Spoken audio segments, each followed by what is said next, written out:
Hey everyone, this is Priscilla, aka Coach P, and we are back with the SFit Familia show on episode number two. And I'm so excited to have with us our very own Coach Ademir Mineros. What's up, guys? Thanks for having me. I'm excited to be here. I'm so excited we're finally doing this. I know, this is good. This is good. Let's get it. This is good. We're so excited. We've been working on this project for some time, and it's finally happening now. You're going to see a bunch of different episodes from, like, you just saw my father and I on episode number 1. You're going to see the coaches. We're going to have a variety of our members, a variety of coaches with members, and yeah, so it's just, the sky is the limit. But it should be fun. All things health and fitness and family as well. That's why it's called SFit Familia. It's a good name. It's fitting, I guess. I guess, right? I guess. So this episode, we want to share with you, first of all, how Coach Ademir has come to be a part of our family and a little bit more about himself. And then we're going to have like some questions, just some dialogue. You're really going to see how him and I are behind the scenes, but we are a fun time. Should be, I hope so. So, Coach Ademir, I don't know if you want to start us off by a little bit about yourself, your background, sure. And then you can kind of go into like how you came across us. Yeah, sure. So, as she said, Coach Ademir. I've been in fitness for, she got the name right, thankfully. We've known each other long enough. But yeah, I've been in fitness for about 9 years now. Professionally, but I was an athlete my whole life, so fitness has always been a part of my life. Whether it wasn't really training as a kid, it was mostly just playing soccer or playing basketball or playing football at school. So, after starting to work in the corporate world after high school, that just really wasn't for me. And so with the background I had, I worked at a job that I was involved a little bit more with fitness and the trainers and things like that. So I kind of really got into it that way.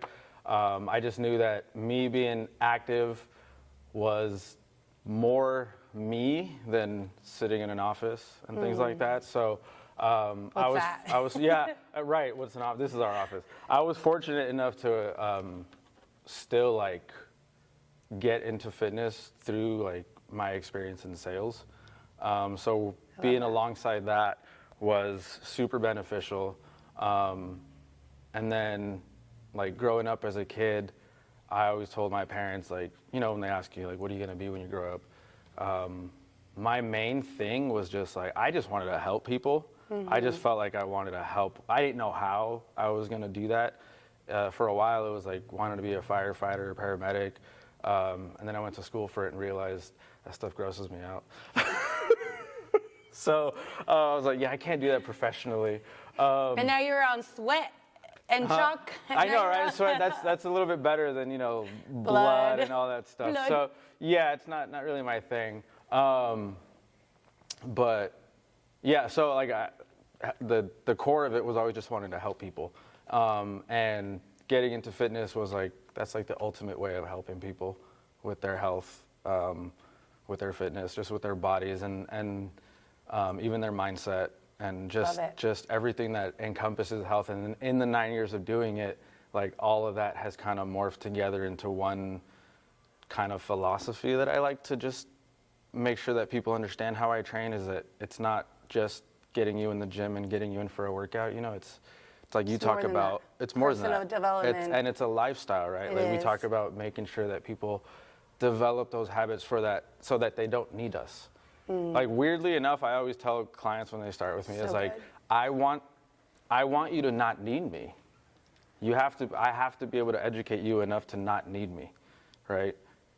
Thankfully, you create these relationships where they're gonna keep you anyways because there's a relationship there, they need the accountability, but they also know how to do these things on their own. Yeah, and speaking of accountability, one of the things that we guarantee here, and we've come together as a team, is we guarantee change, and that's through the acronym character, through habits. We're here through accountability, through nutrition, through growth, and through exercise. So it's no coincidence that, we came across the same paths, we have the same philosophy, and and the fact that what I've noticed about you is that, you are always there to challenge others, even if, and that's the thing about coaches is, even though you might see someone in your class who might already be that you might think is at a certain level, there's always room to be challenged. Yeah, there's always something there's more. There's always room for growth. Like even for us, like we like to challenge ourselves when we're in our own training session. Yeah. So we have to bring out those challenges to the clients as well. Otherwise, I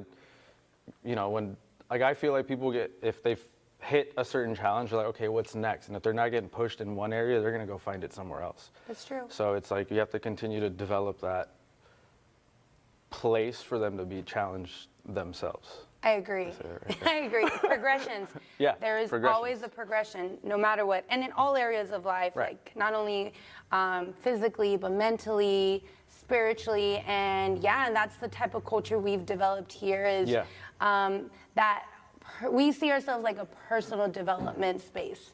So you shared a little bit about like going from transition from basically working like a 9-to-5 job to like working for yourself. Like, especially in our culture, it's a little taboo, right? You and I have had this conversation of like, it's a little taboo to, you want that secure job, like, you want that paycheck, right? And especially now in today's world, like, there's really no security in a secure job. No matter what you do. So how was it for you, like with your family, with, I know you said you're the youngest. Yeah. And your siblings and everyone works, some type of corporate job. Yeah. You would be considered probably the black sheep in the family. Yep. And in our culture, we're in a predominantly Latino-based community here in the city of San Fernando. It is scary to think of like going business yourself. And, I like to talk about business as it relates to everything, physical health, spiritual health, everything. But the conversations that I have with people outside of here is nowadays one job and one income is not enough, right? So how was it for you, for anyone who is out there thinking of going into business for themselves, like becoming self-employed? Honestly, there's never going to be a good time to start, right? No matter what's going on outside with the economy or like with family or with friends or your personal stuff, like that stuff's going to happen whether you're self-employed or working for somebody else, and yes, it takes a completely different mindset to be self-employed, to, in a sense, toss aside that safety net of a, bi-weekly paycheck right nowadays. Sometimes it's monthly, like sometimes not, like to get rid of that safety net, to not know if the money you need is going to come in or not. Like it's a totally different mindset, but I think that it's more possible than people make it seem. It's obviously possible. Yeah. Other people are doing it. Other people who are worse off than you and I have done it and have achieved higher levels than anyone could ever imagine, right? You hear people like athletes and CEOs coming out of poverty and doing this stuff on their own. It's possible. You just got to go do it. Like, I think we were talking to V the other day about it, and it's like, almost in a sense like ripping the Band-Aid, right? Yeah. It's like you have to get uncomfortable. You have to burn your bridges in order for you to feel your back against the wall. Like when your back is against the wall, you can do anything. I promise you. I felt like goosebumps when you said burn bridges, because I know exactly what you mean by that, just by conversations I have with others. It's like, if you're going to make that jump, there's going to be, especially those that love you and those that are the closest to you, in regards specifically family, right? Like, at the end of the day, what you're doing is for them. Right. And I didn't realize until I got older. I'm very, very grateful that I have a great relationship with my parents, and any crazy idea I come up with, they're full support. They're sometimes, but I had elders that when they came to this country, they saw the opportunity, and most of them went into business for themselves. And I grew up around family businesses, but as I got older, that was not common. It's not common. It still isn't in our culture. Right. And and I'm glad we're having these conversations, because at the end of the day, fitness and nutrition and all of that, if you take care of your body, you can perform at your optimal level and highest level. Yes. And then that, in your mindset, the growth grows, you know, and now you start thinking of maybe turning that hobby business into, you know, into your business. Hobby into a business. Yeah. But I like what you said about family though, because yes, having the supportive family is huge. There's a lot of people who don't have the supportive family, so that's a big factor. So if you do have family support, count your blessings. And if you don't, look for look community. for people that do support you, because there are plenty of people out there that are going through the exact same thing that you are, and you guys can be each other's support system. San Fernando Fitness, trust us, these are the conversations we actually have with our clients and our community, and we love that everyone comes here and they feel like a sense of community, you know, the type of conversations that our clients have, the collaborations. So highly recommend, find a community, find a group of people that are gonna uplift you, challenge you on so many levels. So in regards to that, so you shared a little bit about your background. So share a memorable fitness achievement that you've had throughout your career. I've actually had two major ones that I've been very grateful for, because not only have they transformed two of my clients, not only have they transformed their bodies and their life and their education on how to make good choices. Like sometimes you feel like once someone reaches their level, their goal, they're like, all right, cool, I'm done, I'm out. You know, but they've stuck with me, like they've stayed with me. They know that they develop a lifestyle, it becomes part of their life. And, you know, I had two of my clients, one of them started at 260 pounds with me. Wow. He's 60 plus years old. That's the other thing we got to consider. He's 60 plus years old. I've been training him for 6-7 years now, and he's down to 199 pounds right now. Awesome. Literally last week, because we wanted to get him into the 190s by November. So he's down to there. He's completely changed his habits around eating. He starts cooking now, and like his mindset has just changed. You know, like at 60 years old, it's that saying, it's hard to teach an old dog new tricks, and having to change his mindset around certain foods that you're not supposed to eat, that are bad for you and things like that, like it's completely helped change his habits, his eating habits, and his lifestyle. And then I have another client who's about my age, actually. He's like a year and a half younger than me. 21? 27. He started at 241 pounds. He's at 178 right now. Wow. And same thing, complete transformation. He doesn't drink anymore. Like that was the biggest thing for him. Like he had to stop, and once he stopped, like all the weight fell off. So if you're looking to lose weight, you guys. Yeah, it's a paradigm Alcohol's shift. a big you know? one, yeah. But it's a big shift, and now he still has a drink every once in a while, but it's like he doesn't need to indulge so much, and now he's maintained his weight.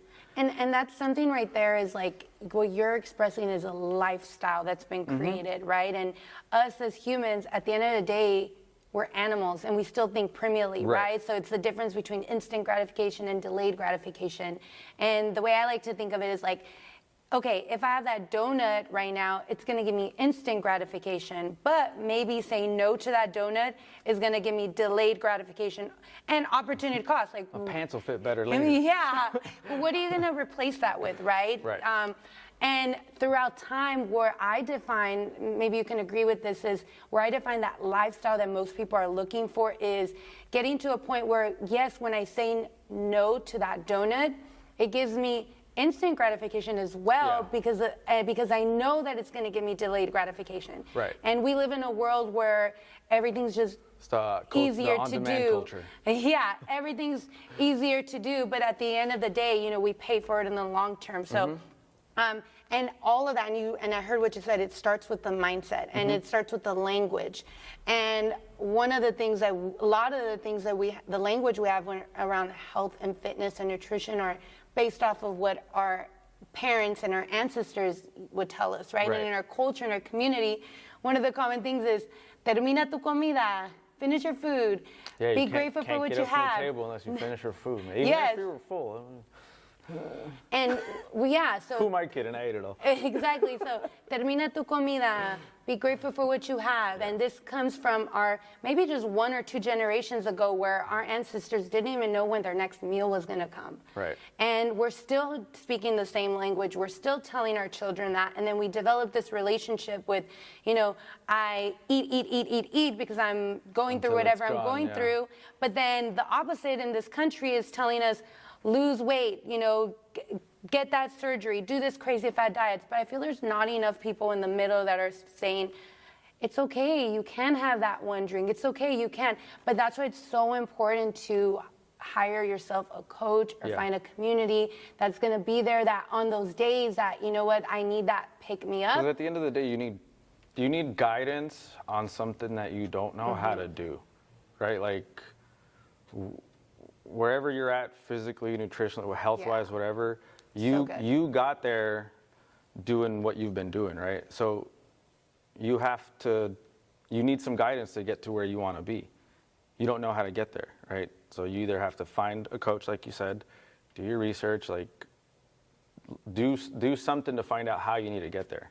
Next question. What are some common misconceptions/myths in the fitness industry that you would like to address?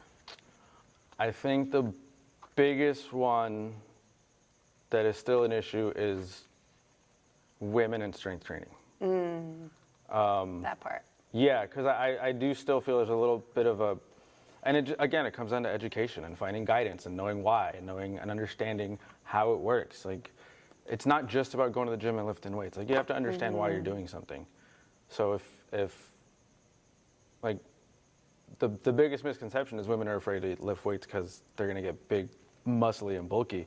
Priscilla lifts weights. Now. Priscilla lifts weights. Like, she's strength trained. She's not big and muscly and bulky, right? Like, she's not. And when you do lift weights, it's not just about, like, looking strong or, like, feeling strong, right? It's now, also about your health. Scientifically, why is that impossible?